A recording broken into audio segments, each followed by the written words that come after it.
Hello, everyone. I hope you had a marvelous, wonderful Christmas and indeed do have a happy new year when it finally arrives.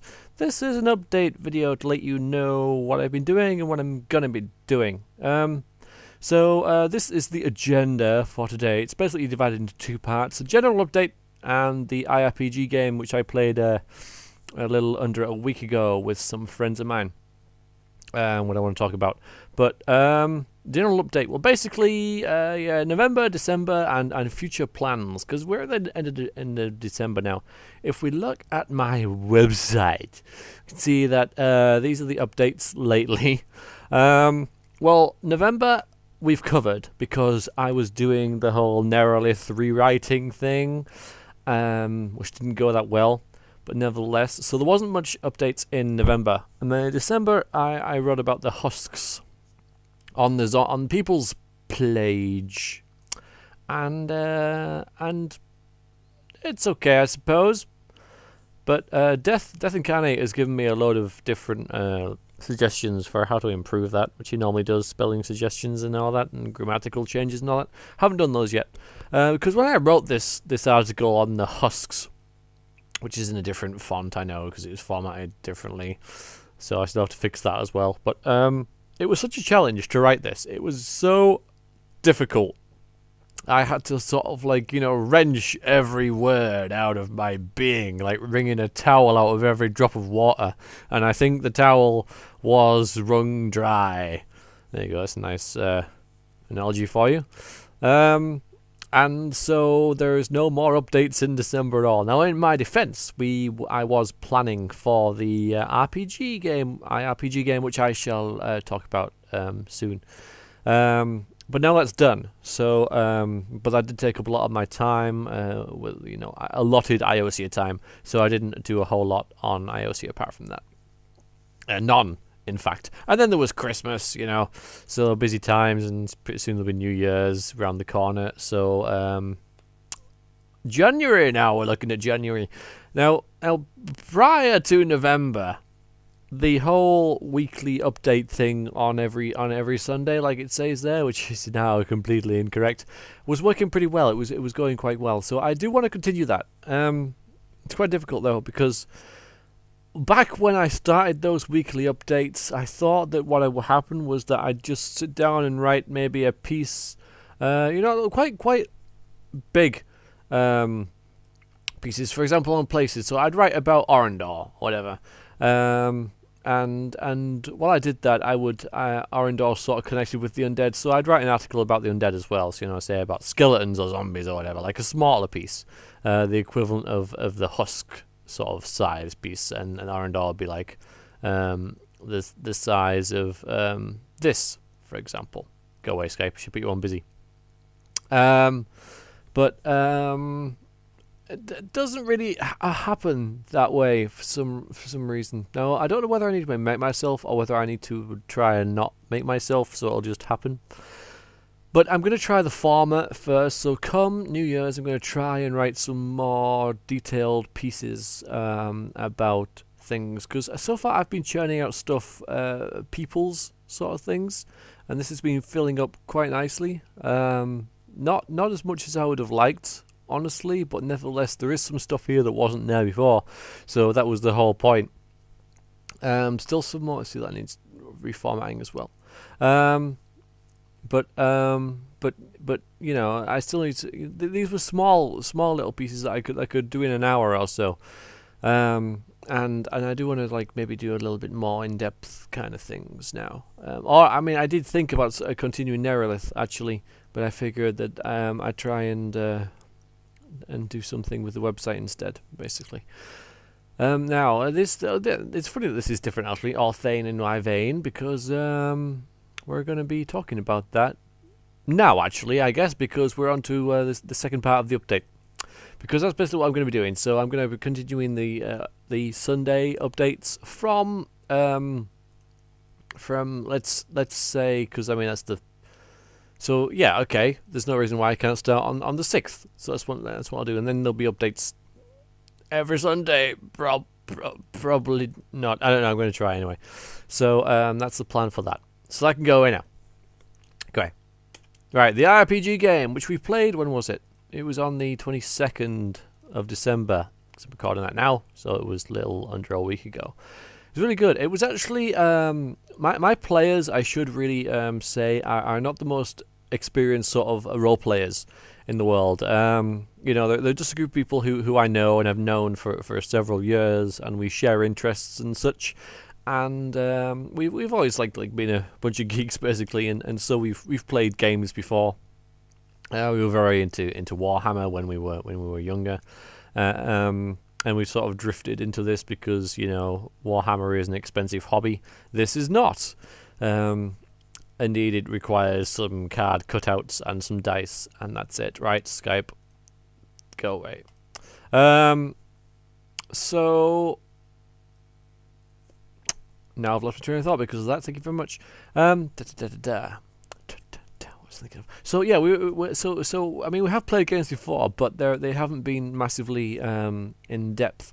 They've been sort of like dungeon crawly ones, without a whole load of role playing and meeting people sort of stuff. This was different. I should really briefly explain the storyline. The group of characters have been infected by a demon, possessed, if you like. They found what they thought was a cave, but it turned out to be a tomb. And the creature who was sort of entombed within there trapped them in there and said that it would release them if they released it, and they had to complete a number of challenges in order to do that. They did so, and the demon escaped, but sort of imbued itself within them. So this is the game starts up when they come to a city called Haleport, which is in Magador. I can pull that up, actually, so you know exactly where it is, and the places thing. It's in Magador, which is just there. There it is, Haleport. And this is what I said to them. I said you could just go, you can go anywhere and do anything now. There's no strict map. There's no, you can talk to anyone you want. You can split up. You can do whatever you want. Now this, I should mention, is inspired by a game of IRPG which was run probably a year ago now by Winston Biggleswade. He was a big inspiration for this game, in which he set an entire campaign in the city of... I have forgotten what the city was called. Yay! And it's in Ruin. It's the capital of Ruin. What was it called? What's it called? It's called Ishion. That's right. It's called Ishion. So an entire campaign in Ishion. That's what it's called. So I ran a game in Haleport, and it was kind of similar in the way it was set up, and it went really well. The role playing they did was it wasn't pro, but they fell into the roles really well because they had to talk to people, and it was a little bit slow to start with. I guess that might be a bit unfair to say that because I'm a bit slow to start as well. But the players really got into it, and I think and they really, really enjoyed the whole role playing thing. They did split up as well. Now basically the premise of this game was that they were travelling to Haleport to start the campaign, and now they've got there. But because it wasn't really intended to be a campaign, they were just going to Haleport, and that was the story. And they'd met up on the road, which is a good way to start a campaign because then they can put it anywhere, and they sort of band it together. They can be anyone they like, I mean, everyone goes on roads at some point, and they're on their own, and they band together. So that's a really good, convenient way to get people into a party at the start of a campaign who don't know each other. So we did that, and they got there, and I asked them, I gave them little handouts, little sheets saying, what would your character sort of want here? Think about it. There's a thief character. Would she want to join the mage guild? There's a sort of an alchemist guy. Would he want to gather reagents? Would he want to set up shop here? There's a troll. Would he want to become a smithy? A blacksmith's apprentice, maybe? Equally, Haleport is a port, so would they be looking to buy passage to somewhere else in the world? So I gave them all these ideas, and I just let them go, and I said, you can do anything you want. And they did, and that was really good. They did split up and everything, but the actual plot, which I should mention, is that the demons are still with them, and during the night it would take one of them, and and possess them, and it could like control them during the night. In the first night, the troll character, who was the most dim-witted and the easiest to sort of be overcome, killed a chicken like in its sleep. So I gave the player a note, and he woke up, and he'd got this dead chicken in his room, because he'd got this chicken and he snapped his neck and he'd taken it to his room, and he was covered in blood and everything, and he decided to keep that a secret from the players. From the other players, and then later on, the thief character was actually possessed and stole a book. And this is where the winging it comes in for me, because they stole this book, and the demon wants them to go to Malarai, to this place called Alien, where this evil, the demon's sister is kept, because the demon who has possessed him is Orthane, and that is what this Orthane and Wyvane thing is, which is there down there. The demon Orthane is possessed them and wants to resurrect Wyvane, who has been sort of incarcerated within the city of Alien, which is this abandoned place in Malarai, where it was the empire of the Aetia a long time ago, until it fell, and no one's been there for a very long time, or if they have, they're treasure hunters and stuff, and it's a very nasty place to be. But that's where they're trying to get to, Alien. And there's Haleport, you can't see it. Just up there, Haleport, and Alien's down here. So they had to get a boat, basically. The demon was trying to tell them to go to Alien, or it would hurt them. And they got the message, finally. So they did that, but when they got the book, they took it back to the place where they stole it from, which I didn't expect them to do, but they did, and they were really honest about it.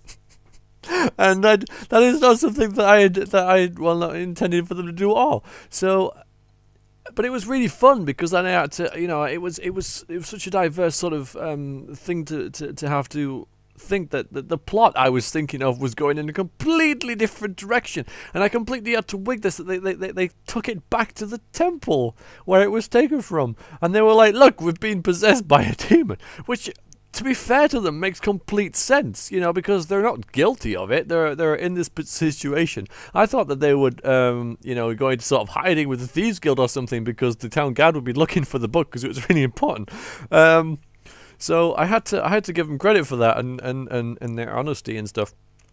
So I had to wig it and come up with this whole separate little sort of storyline about how they would be tested to check that they weren't completely under the demon's thrall, and then there was other stuff that happened, blah blah. But yeah, it was really, really fun. It was all completely just made up on the spot by me, and they couldn't tell. I said at the end, I didn't really expect you guys to do that, and they were like, "Wow, well, you couldn't tell." So all in all, great job by everyone, and yeah, everyone really, really enjoyed themselves. Afterwards, we played on the Nintendo 64, and that was really good as well. But we all got very drunk and played Pictionary as well. But that's by the by. But all in all, excellent night by all in every respect. Absolutely brilliant. As far as the rules go, we played with the new edition of the rules I played, which are kind of similar to the last edition. So, I mean, there wasn't that much change. The biggest change was to do with the combat, and there is the troll that I mentioned. The warrior troll, he absolutely owned. He battered everyone he came against, which really was only a bunch of smugglers, to be fair. They weren't really sort of a high-class sort of group of enemies. And that's all he does. He's invested all of his fate points, his experience, into being a warrior. So that's what he does. He's terrible at everything else. The guy can barely move, but because he's so slow and so unagile, and he's really stupid, but he's very, very, very, very strong, good with heavy armor, good with a big bashy two-handed sword type. So he's really good at combat. That's what he does. The other guys aren't so much. I mean, the thief can hold her own, but mostly the troll is the beefcake, I suppose, the brick outhouse of the group. And I did start questioning myself whether he was overpowered, but I decided he wasn't, because these are enemies that are beneath him. He's a 7 foot, 350 pound troll, and these are sort of smugglers with little daggers and short swords and stuff, and he's laying waste. And they did get a few hits on him, to be fair. I mean, he took a few vitality points of damage. And by few, I mean, like, you know, he took 5 of them on, and he lost half his vitality. Which I guess is fine, you know, because he's the tank after all, low level enemy and all that. So, you know, a few more, a longer fight, a few more tougher enemies, you know, and he would have taken some injuries there. So I reckon that the it was fine. It was fine. The balance was fine. Equally, the solo mage here. There is a mage character. He decided to go off and find this ancient magic shop that had been lost in the city somewhere. He found it, and there was a guardian there. Now, I didn't expect anyone to do this on their own, because I made it pretty clear that this was a pretty dangerous thing to do. But off he went on his own to try and do it, and basically he died. He had his arm severed, and he lost all his vitality. Now, I really should have killed his character off there, like the rules would have stated that happened. But he did really well, and I decided to let him off and have his character wake up. His arm was still off. He had to go and get that reattached, which cost the party almost all of their gold, coin. Sorry, not gold, coin. But I did sort of lessen the encounter a little bit, but he's still one down. He still died. And that actually felt better for me, you know, because this troll had just been destroying everyone. So this mage thought, right, you know, I can do the same sort of thing. So he went off and did his own thing, and died. And that's fine because, you know, he's a bloody mage. He's got no armor on. He's got a couple of spells, and he had a bow as well, which he couldn't use because it was close quarters sort of thing. And he put up a fight, but he died. And I thought, yeah, you know, you deserve that because you were told this was going to be bloody difficult. And he was like, oh, it'll be fine, and he wasn't fine. So I was happy with that, but I did let him off because it was late in the day, you know, and I also realized that if he did die, then any character he brought into the story wouldn't have been infected or, you know, possessed by Orthane, therefore wouldn't be affected by the main plot, so wouldn't really fit into the story and have no reason to be there. So but anyway, so I brought him back, and but I felt better for that. Felt better for that. So anyway, yeah, and in the end, they ended up hiring a boat and setting off for Ali, and that's when the session ended.